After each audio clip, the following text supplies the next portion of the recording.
जी अस्सलाम वालेकुम। Today our topic is chromatography. Chromatography is based on two words. One is chroma mean color, and graphy mean writing.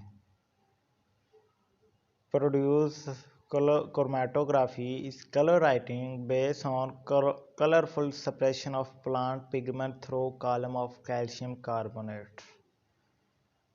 इसका मतलब ये है कि ये एक रशियन बोटैनिस्ट और केमिस्ट था जिसने ये मिखेल टीविस्ट जिसका नाम था, उसने ये सबसे पहले एक कलरफुल सप्रेशन की थी प्लांट पिगमेंट्स की through a column of calcium carbonate 1903 में। ये ही first time use the term chromatography in 1906 for this novel of separation. Chromatography is broad range of physical methods used to separate complex mixtures by their distribution between two immiscible phases, one that is stationary and one that moves. Stationary mean के रुका हुआ, moves को दूसरे लफ्ज़ों में हम mobile face भी कहते हैं। मोबाइल फेस यानी कि जो हरकत में हो उसे हम क्या कहते हैं, मोबाइल फेस। और क्रोमेटोग्राफी इज़ ब्रॉड रेंज है, ये वसी रेंज है फिज़िकल मेथड की यूज़ टू सेपरेट। ये हम कॉम्प्लेक्स मिक्सचर को अलहदा करने के लिए इस्तेमाल करते हैं। ये इमिसिबल फेज़ है यानी कि ना हल होने वाले फेज़ हैं। कि जो कौन से दो फेज़ हैं, एक का नाम है stationary and other one is mobile phase. दूसरे लफ्ज़ों में हम इसे मूव्स भी कहते हैं, मूव्स फेज़ यानी कि जो हरकत में हो। आपके सामने है कि ये कॉम्प्लेक्स मिक्सचर की ये फॉर्म है और जिसको हमने सेपरेट किया तो इसमें से हमने ब्लू कलर के स्पॉट, रेड कलर के स्पॉट, ये जो कंपोनेंट हैं अलहदा कर लिए और ये जो हमारे पास एक येलो रह गया। ठीक है, ये हमने क्या किया, एनालाइज किया, आइडेंटिफाई किया, प्योरीफाई किया, क्वांटिफाई किया है। किस में हम ये क्या कर रहे हैं, chromatography is based on analyse, identify, purify and quantify of sample in complex mixtures. And next one is definition में ये जो है कि ये इसका कांस्टेंट ऑफ क्रोमेटोग्राफी है, डिस्ट्रीब्यूशन कोफिशिएंट है and is equal to CM mean mobile phase and CS mean stationary phase. इसका मैकेनिज्म है selective retardation cause by interaction with bonded phase of stationary phase. Mechanism इसका basically base करता है कि selective retardation होती है किस में, स्टेशनरी फेस के इंटरेक्शन में मुंसलिक होने के साथ। क्रोमेटोग्राफी ये आपके सामने है कि ये हमने एक क्रोमेटोग्राम लेते हैं, उसमें हमने ये अपना सैंपल डाला, ये कॉम्प्लेक्स मिक्सचर बने और इसको हमने एक ग्राफ के ज़रिए एनालाइज कर रहे हैं। एक तरफ हमने टाइम और एक्स एक्सिस पे हमने टाइम और वॉल्यूम रखा और वाई एक्सिस पे सिग्नल जो हैं वो हमें क्रोमेटोग्राम से डिटेक्टर सिग्नल बताएंगे वर्सेस रिटेंशन टाइम और volume. Classification of chromatographic method यही है कि एक इसमें on the basis of interaction of solute to the stationary phase, absorption, ion exchange and size occlusion chromatography and other one on the basis of stationary phase पे बात कर रहे हैं। on the basis of stationary phase में एक तो absorption होती है, ion exchange होती है और size exclusion and other one is partition chromatography। और दूसरी हम इसमें chromatography on the basis of chromatographic bed shape, 2 dimensional shape, 3 dimensional shape।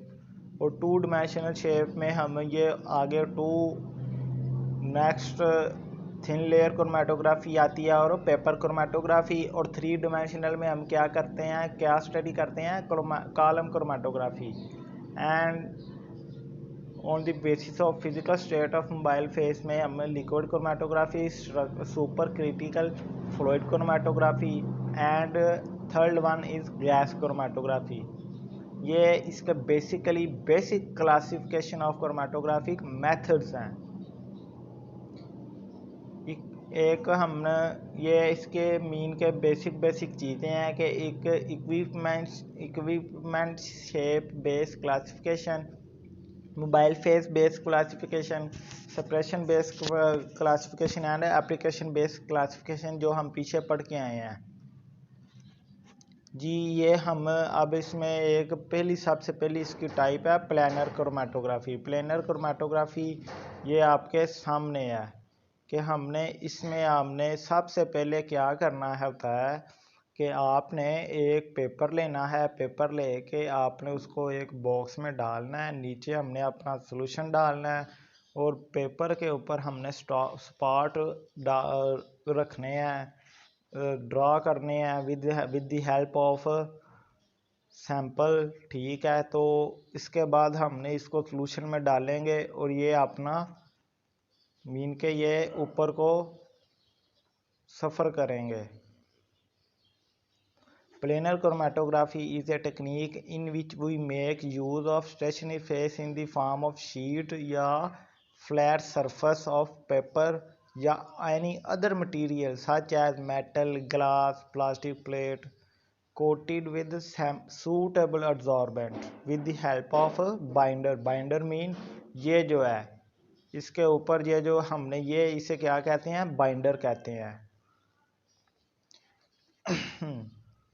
और नेक्स्ट वन आ जाती है column chromatography. Column chromatography is a technique in which we make use of stationary phase in the form of packed column using suitable absorbent and binder.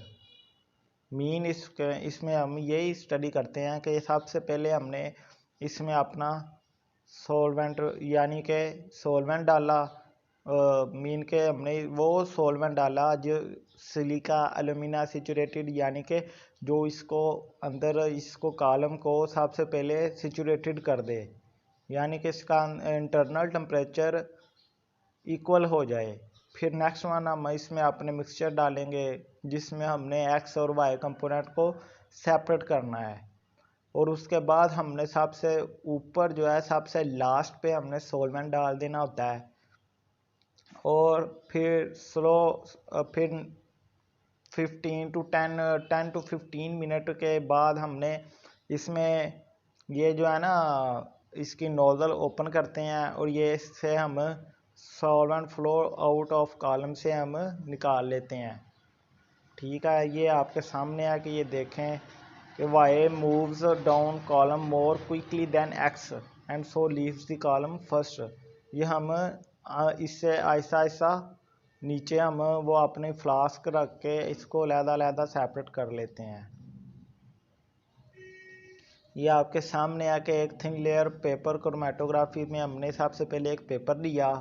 Paper लेने के बाद हमने apply a concentrated drop of sample with capillary या dropping tube to bottom of plate original pencil line, यानी कि हमने यहाँ पे एक स्पॉट यानी कि एक सैंपल जो हमने अपना अप्लाई करना है। ठीक है, ये हमने अपना एक sample with the help of original pencil line से हमने ये अपना एक स्पॉट सैंपल का हमने अप्लाई किया।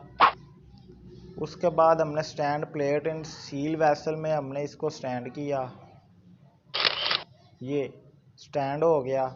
उसके बाद हमने केयरफुली ऐड सॉल्वेंट करना है। Keep solvent level below sample, यानी कि इस ब्लैक स्पॉट से नीचे हमारा सॉल्वेंट आए। ये नेक्स्ट हमने इसमें allow solvent to absorb of the plate drawing the sample with it. हमने सॉल्वेंट को ऐसे अब्सॉर्ब किया कि ये सॉल्वेंट ऊपर की तरफ सफ़र करेगा, ऊपर की तरफ जाएगा। और ये हमारे पास ये एक नेक्स्ट हमारे पास ये 2 कलर्स में हमारे पास ये रिज़ल्ट आ गया। और ये रिज़ल्ट जो हमें TLC प्लेट और inert support glass plastic aluminium with the thin layer of chromatographic media silica alumina gel etc वो हम इसमें यूज़ करते हैं किसमें स्टेशनरी फेस में। ठीक हो गया। और ये जो हम अब इसकी रेशो निकालते हैं कि जी ये जो हमने अपनी जो थी ना पेपर वो हमने वो उस ट्यूब में से निकाल के हम इसको अलहदा फिर इससे एक रेशो निकालते हैं जिसको हमने स्टेशनरी फेस के जी अब हम इसमें से रिटार्डेशन फैक्टर वैल्यू निकालेंगे। वो अब क्या होती है मैं आपको बताता हूँ। Retardation factor value it's mean are F value. Are F value is ratio of distance travel by component. यानी कि ये जो है ना ब्लैक कलर से आप देख रहे हैं कि ये रेड और ये जो ब्लू कलर का स्पॉट है ये जो है हमारा सॉल्वेंट है। ये हमारा सॉल्वेंट जो ऊपर की तरफ गया है ये ट्रैवल करके जितना भी डिस्टेंस इसने ट्रैवल किया है इसको हम आर एफ वैल्यू कंसिडर करेंगे। ये जो सबसे ऊपर जो है ना ये सबसे पहले आर एफ वैल्यू है और ब्लू कलर की वो नेक्स्ट है 20 को कंसिडर कर लें। ये जो सबसे बिलो है इसको हम सी कंसिडर कर सकते हैं। Ratio of distance travel by component from origin. Origin mean ये ब्लैक कलर के स्पॉट से ये जो जितना भी डिस्टेंस इसने ट्रैवल किया है हमारे सॉल्वेंट ने इसको हम आर वैल्यू से कंसिडर करेंगे। और in definition it's mean ratio of distance travel by component from origin compare with distance travel by solvent front from origin is called RF value।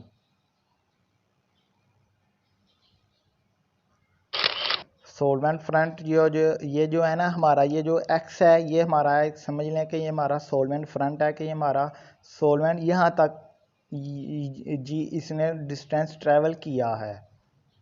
Next जो है हमारा ये जो है रेड कलर का सोलवेंट है इसको हमने ए कंसिडर किया। ये जो ब्लू कलर का सोलवेंट है इसको हमने बी कंसिडर किया। ये जो थर्ड ये जो सबसे बिलो है इसको हमने सी कंसिडर किया। नेक्स्ट जो है are F value of red colour जो है ए है हमारा सोलवेंट इसको हमने एक्स के साथ डिवाइड किया। ठीक है एक्स जो है हमारा सोलवेंट फ्रंट है। इसी तरह हमारा ब्लू है B over X and third one R F value of third one C over X. X mean solvent front. इसकी अब एप्लीकेशन आ जाती हैं। एप्लीकेशन में हम separation of mixture of drugs में हम इसको यूज़ करते हैं यानी कि ड्रग्स को लहदा करने के लिए। इसमें हम separation of carbohydrates vitamin antibiotics proteins वगैरह वगैरह जिसमें हम सेपरेशन करने के लिए यूज़ करते हैं किसको thin layer and paper chromatography को। आइडेंटिफिकेशन ऑफ ड्रग्स में यूज़ करते हैं। आइडेंटिफिकेशन ऑफ इम्प्योरिटीज़ को यानी कि प्योर में से इम्प्योरिटीज़ को सेपरेट करने के लिए। आइडेंटिफिकेशन ऑफ इम्प्योरिटीज़ ठीक हो गया। तो analysis of metabolites of drugs in blood urine यानी कि हमारा जो है यूरिनरी ब्लड से हम ये जो है मुख्तलिफ़ किस्म के जर्म्स जो हैं इसमें से हम ये जो इसमें भी हम ये जो सैंपल लेते हैं डॉक्टर हजरात इसमें से भी काफ़ी ज़्यादा यूज़ करते हैं। ये जो है एडवांटेजेस ऑफ पेपर क्रोमेटोग्राफी में हमें सिंपल है रैपिड है तेज़ है इनएक्सपेंसिव है यहाँ के इतना महंगा है एक्सीलेंट रिजॉल्विंग पावर है। और precaution in paper chromatography establish the vapour solvent equilibrium stability of solvent mixture is first insured. इसकी लास्ट जो है application of thin layer chromatography purity of sample में यूज़ होती है। एग्जामिनेशन ऑफ रिएक्शन में use होती है। आइडेंटिफिकेशन ऑफ कंपाउंड्स में बायोकेमिकल एनालिसिस में फार्मास्यूटिकल इंडस्ट्रीज़ में और separation of multi component pharmaceutical फार्मूलेशंस in food and cosmetic industries में। मैं इस पर प्रॉपर एक वीडियो अलहदा से बना दूंगा आपको और वो उसमें हम only applications of thin layer and paper chromatography हम डिस्कस करेंगे। ओके अगर आपको ये वीडियो अच्छा लगा तो प्लीज़ सब्सक्राइब और फॉलो ज़रूर करिएगा और कोई बात समझ ना आई तो प्लीज़ कमेंट करके लाजमी पूछिएगा। Thank you. अल्लाह हाफिज़। Best of luck.